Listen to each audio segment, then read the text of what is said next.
During dinner, my father raised his glass and announced, "Your sister is successful and responsible unlike you.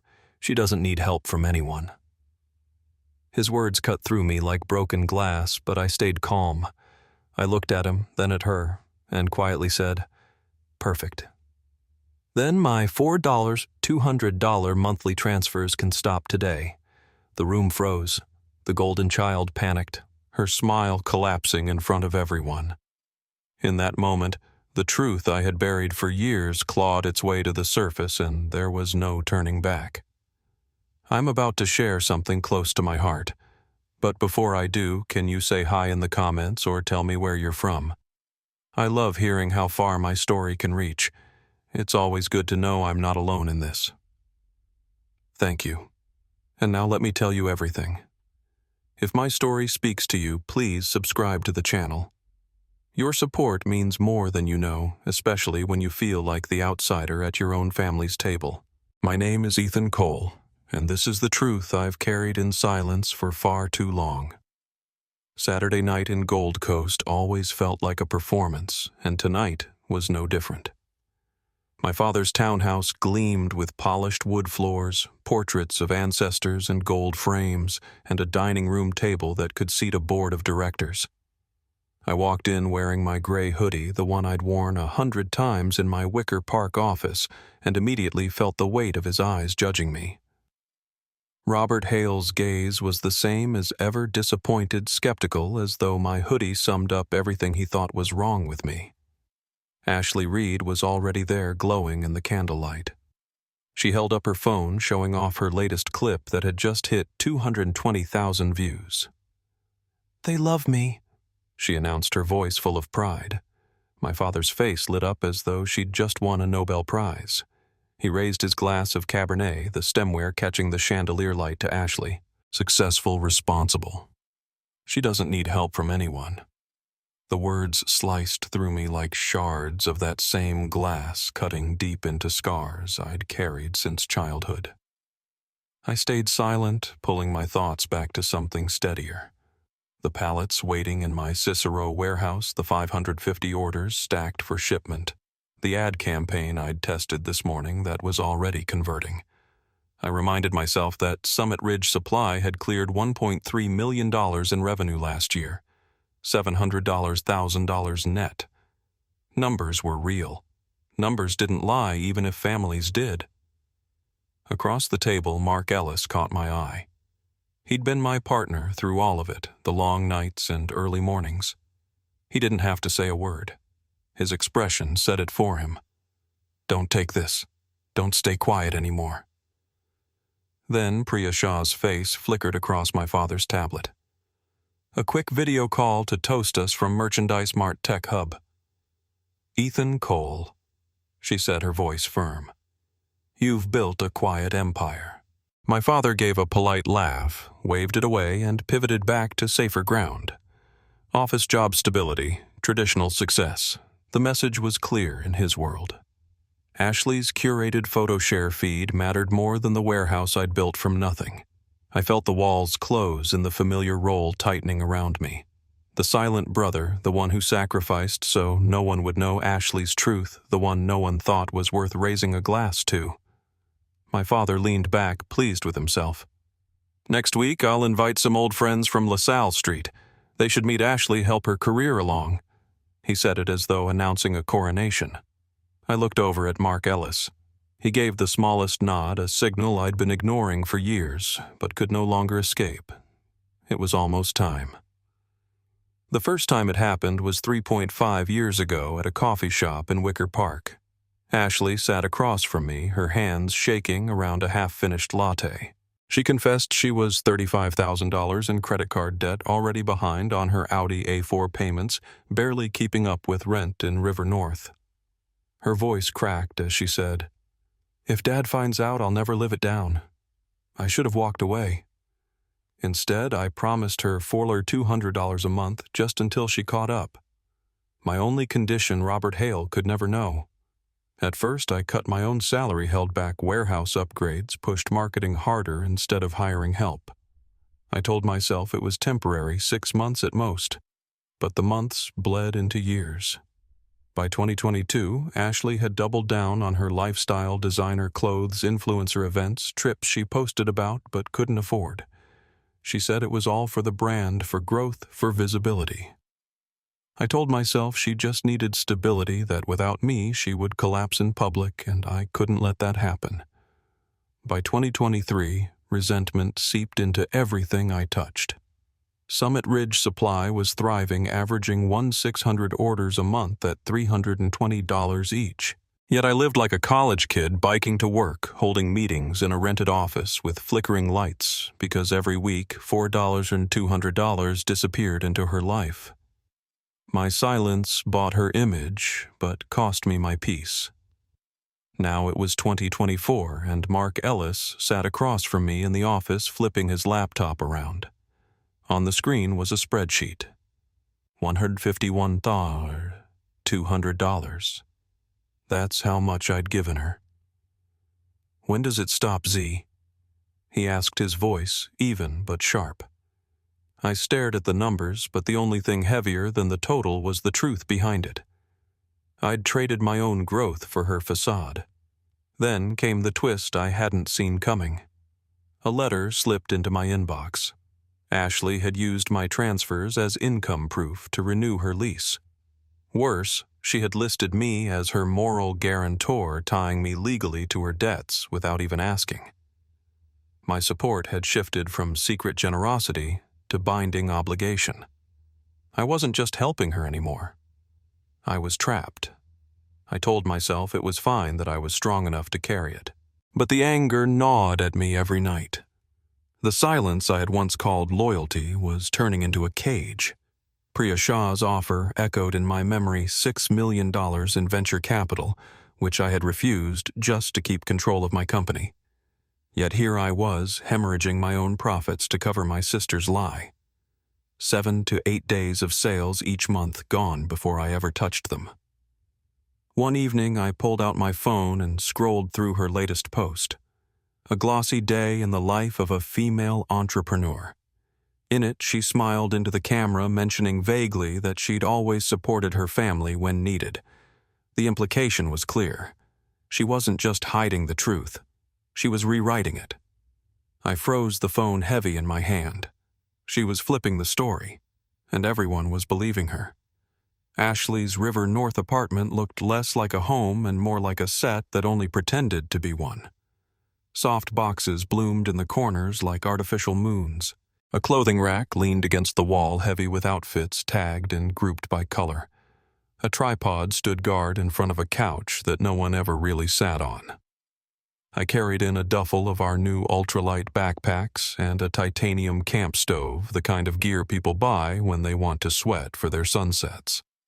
She barely glanced at the gear, already arranging a shot where the stove would sit beside a silk throw and a stack of coffee table books about Paris.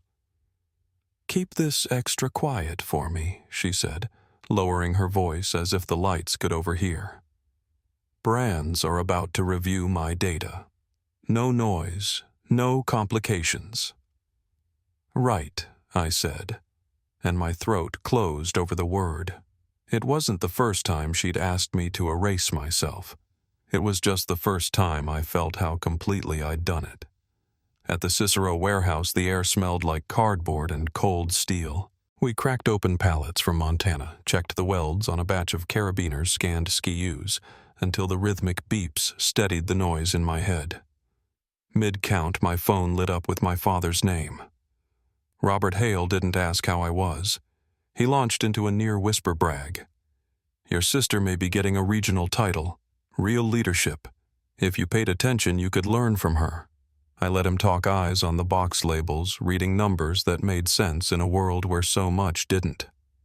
By late afternoon, I met Priya Shah at our usual corner table in a Wicker Park cafe. She wore a blazer-like armor and looked at me the way she always did, through the numbers and into the story behind them. "You're ready to expand," she said. "Second office in Cicero, lean team on ops, international shipping test to Canada. But listen, Ethan Cole, if you don't own your story, someone else will tell it for you."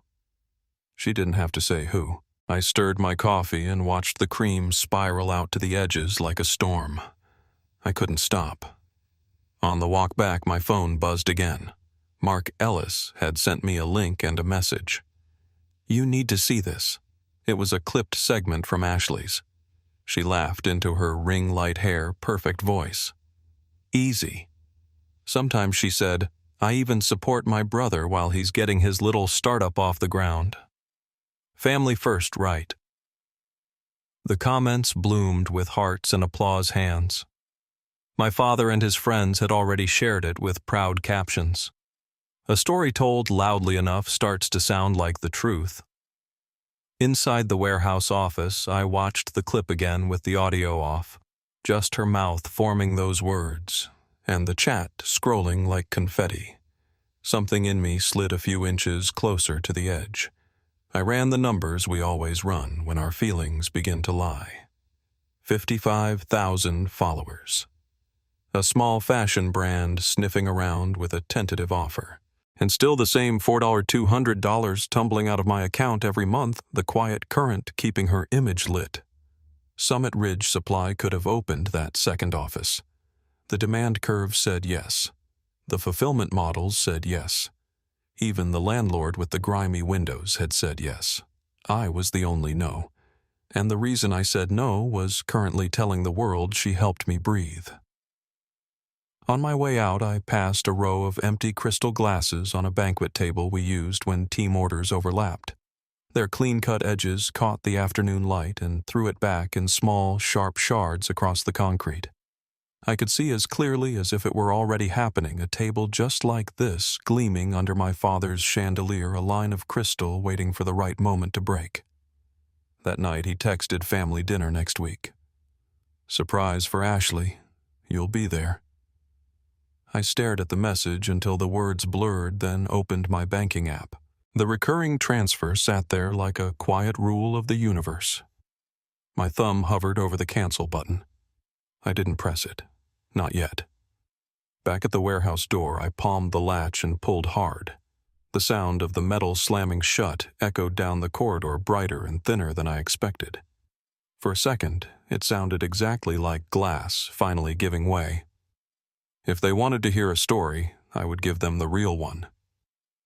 The night my father divided us into camps, the table was laid like a battlefield. Candles at strict intervals, silver-lined like blades. Crystal stands between us, purposeful and cold. He started right after the soup course, as if he'd been waiting for the cue. To Ashley, he said, lifting his glass, "A woman of accomplishment, a leader. She doesn't need anyone." He tipped the rim toward me as if to bless and dismiss me in the same motion. I kept my eyes on the plate, tracing the rim with the back of my fork. Mark Ellis cleared his throat from 2 seats down. "Ashley," he asked, pleasant as a talk show host, "how's the fashion investment play coming along? The one you mentioned last month." Ashley's smile stayed camera-ready, but her eyes blinked twice too fast. "It's in motion," she said. "Under NDA, but big timelines," he pressed as if the whole table were a normal meeting and not a staged ceremony. Soon, she said, airbrushing the word until it shone. Details sprouted to fill the silence advisor's rounce, a panel spot she hadn't yet earned, but might if reality stayed polite. Priya Shah's face popped onto the tablet at the head of the table. A brief call before boarding. "Quick toast," she said. "Ethan Cole, proud of you for staying in control. The best decision you made was turning down that $6 million when the terms weren't right." The room stilled. My father's smile thinned, then curdled. "Staying small isn't virtue," he said, closing the call. "Sometimes it's fear." Ashley leaned toward him, hand on his sleeve. "I cover my own conferences," she added. "Flights, hotel fees, all of it. It matters to pay your way." She didn't look at me. She didn't have to. The line was meant for me to swallow. Bread circled. Soft conversation rose and fell, staged and careful. When the server set a new basket down, an envelope slid from Ashley's bag and tapped the floor near my shoe. I picked it up and saw my father's handwriting on the front, his old fountain pen script as unmistakable as his lectures. Inside, half-tucked, was a note and a check stub, the kind of seed help he'd sworn he never gave. He'd done it because he believed her story, the one where she had built herself alone. I should have felt gratitude that he was finally loosening his grip. Instead, with the memory of the transfer I just made days earlier, I felt the heat of being erased. Ashley reached for the envelope, face bright with a practiced innocence. I gave it back, but not before the math locked in my money covering the cracks. His money polishing the surface. Neither of us acknowledged the other in public, both of us giving to the same open mouth. The main course arrived. Talk returned to titles and promotions and who would be in which room with which people. Ashley gestured and laughed, and somewhere between the gestures a small rectangle slipped from her purse and skated beneath my chair. The paper was thick and glossy. I lifted it and read the line item, $2, $800 luxury boutique, 3 days after she called me crying about conference fees. I didn't announce it. I folded the receipt once, then once more, until it fit hidden in my jacket's inside pocket. Across the table, Robert Hale kept spinning his old story. He praised her stamina, her vision, her supposed independence, and used my name as the foil. If he had bothered to ask what independence costs, I could have told him 7 to 8 days of margin each month, every month, quietly converted into someone else's shine. Inside me, the choice grew a spine. I could set the receipt on the table like a card that beats the house. I could call out the check before dessert. Or I could wait a little longer, not out of cowardice, but to make sure that when I spoke, no one could call it a tantrum.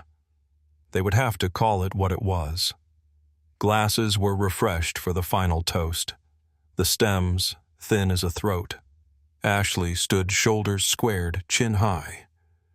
"I'll keep proving that I'm the daughter who carries her own weight," she said, voice ringing just enough to reach every corner of the room. "I don't rely on anyone." A small muscle in my jaw flickered. The receipt warmed against my ribs like a tiny, steady ember. I slid my fingers into my jacket and pressed the folded paper flat, feeling the ridge of the total beneath my thumb. All around us, the crystal shone, as if it had been polished for this exact line, for this exact moment, when something perfect announces itself right before it breaks. After the dinner in Gold Coast, I went straight back to my small office in Wicker Park. The glow of the city outside the window looked muted, like light pressed under glass. Mark Ellis was waiting for me, leaning against the desk with his arms folded. "You've kept this secret too long," he said flatly. "And the only one paying the price is you." I sat down and pulled up the spreadsheets. Numbers don't lie.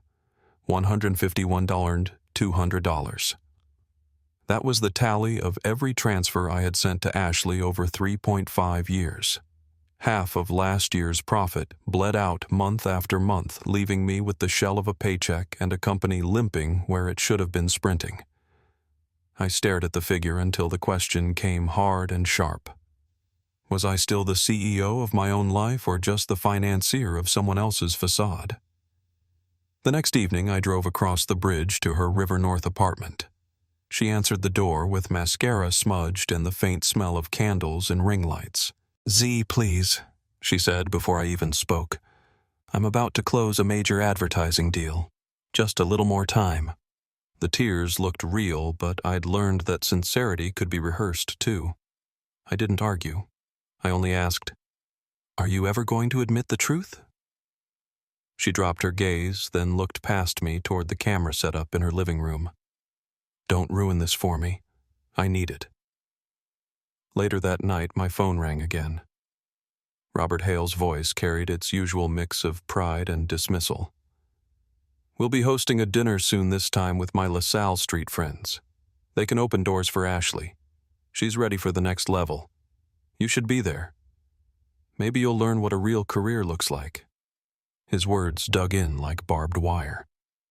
When I returned to the apartment a few days later while Ashley stepped away to take a call, I noticed a draft on her desk. It was a storyboard for an upcoming entrepreneurial profile she was filming. My eyes froze on one line. Ethan Cole, the startup brother she supported in the early days. She had written it in bold, underlined, as though my name was just a prop to burnish her brand. My throat tightened. She wasn't just borrowing my silence anymore.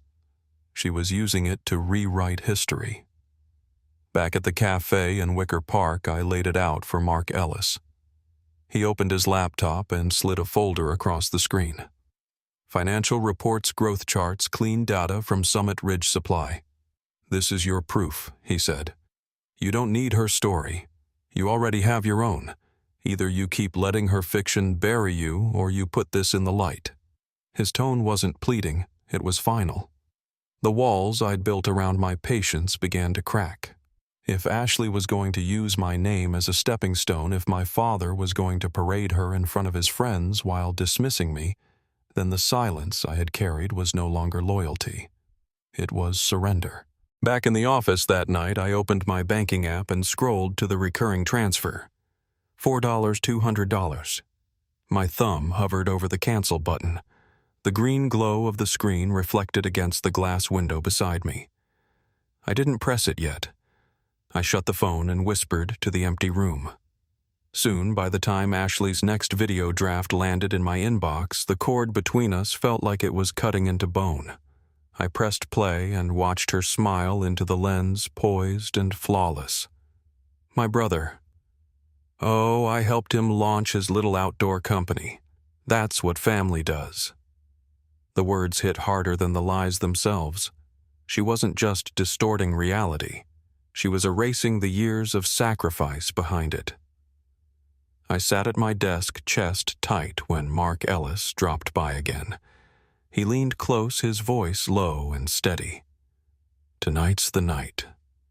Either you stay silent and let them write your life for you, or you stand up and tell it yourself.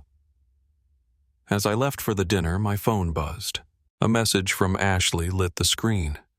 Don't ruin this for me. I need it.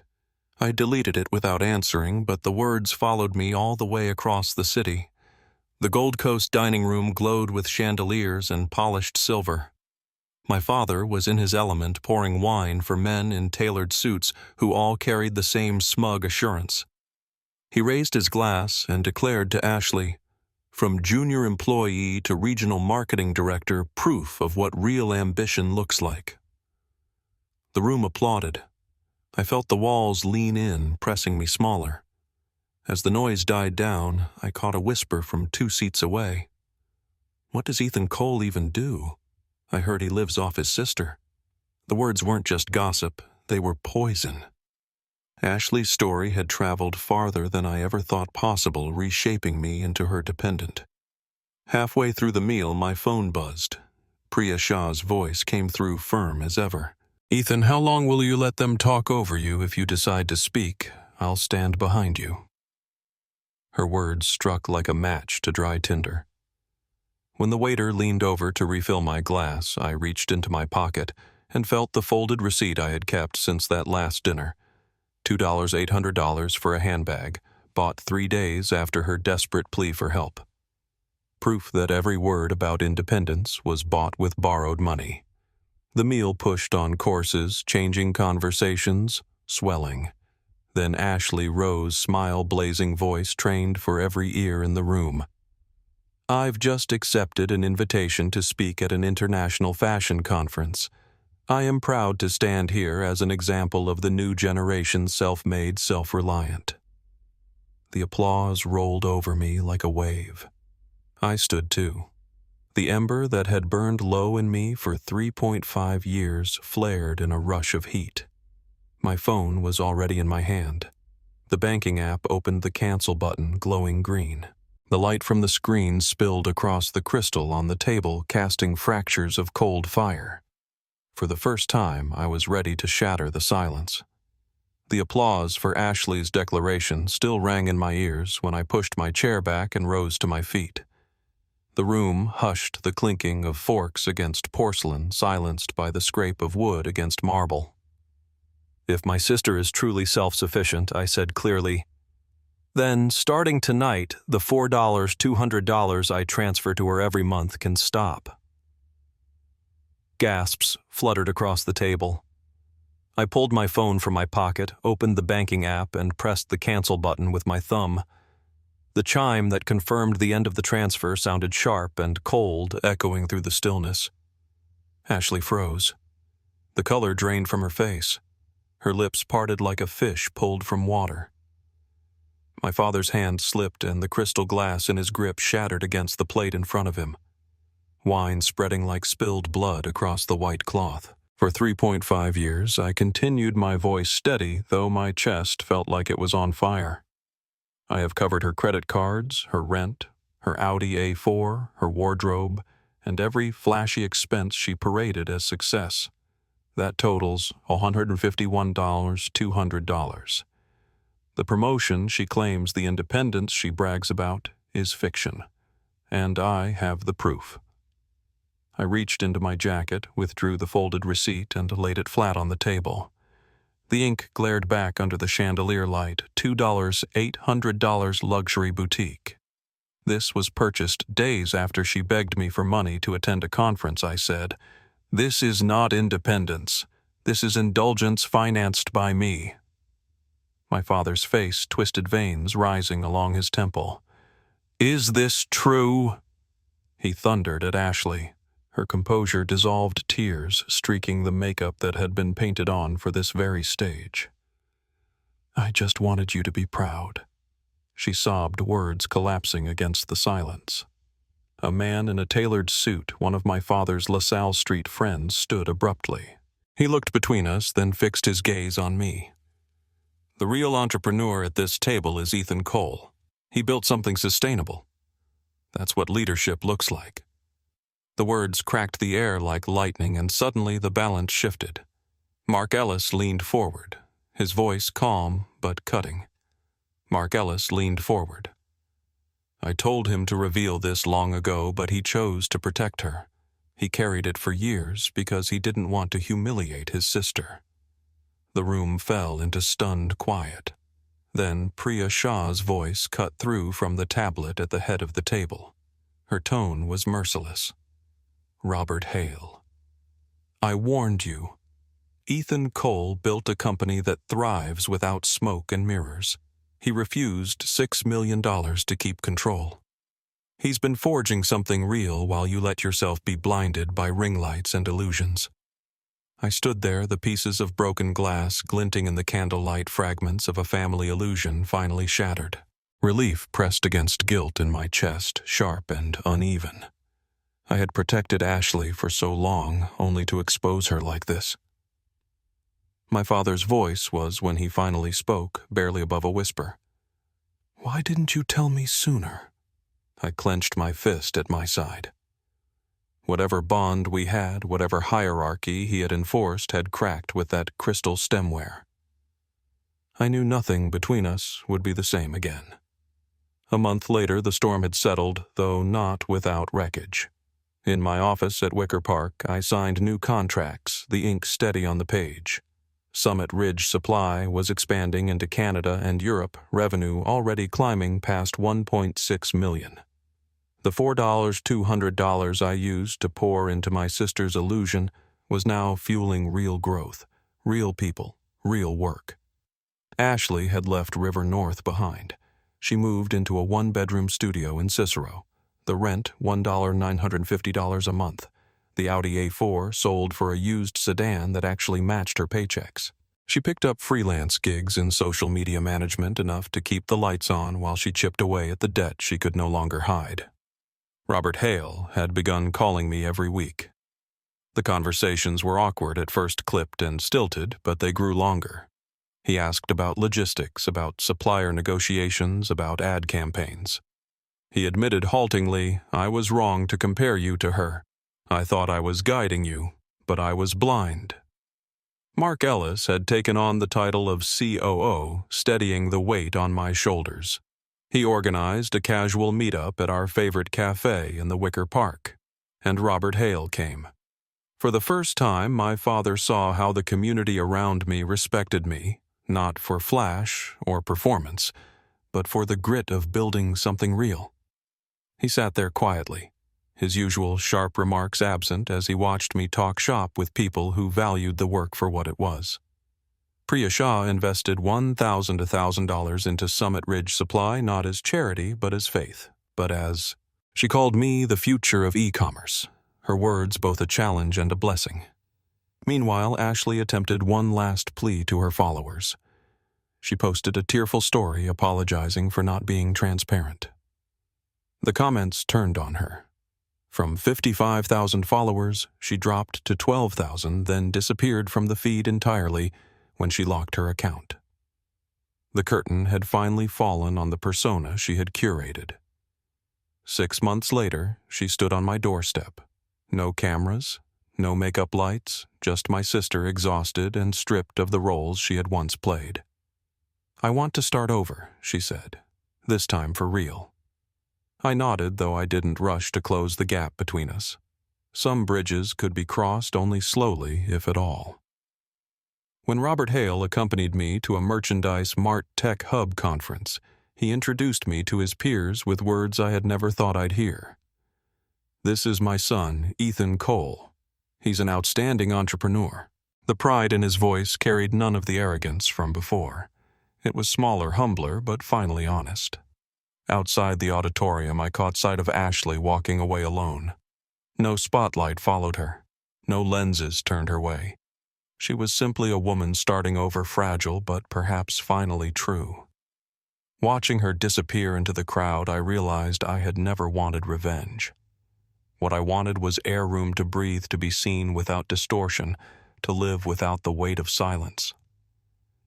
My office in Cicero buzzed with new hires and shipments, the hum of work becoming the music of growth. My father learned to sit quietly in cafes, listening more than speaking. My sister's tiny apartment flickered with the faint beginnings of something authentic. I looked back at the years I had sacrificed, at the nights when anger pressed against my ribs, at the moment when glass broke and silence ended.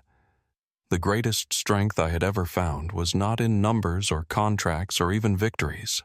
It was in finally speaking the truth and letting it ring louder than every lie that had ever tried to bury me.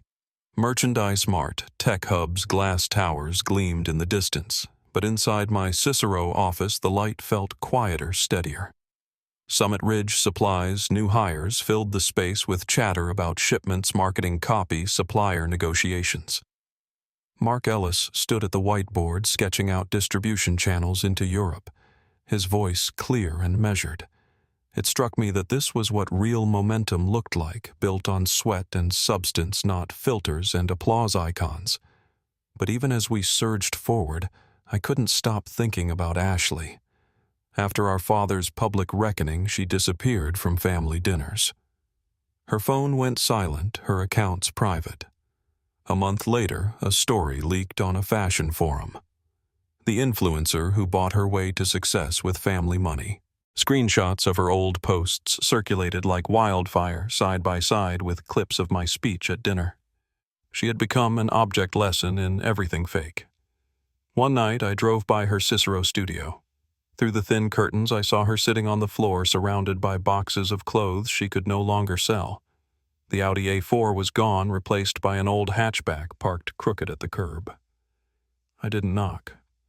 Some lessons couldn't be softened by comfort. Still, her absence left a mark. For years, my silence had been her shield. Now the shield was gone, and she was bleeding in public. My father called more often than ever, his tone clipped with guilt. "She won't answer me," he said one evening.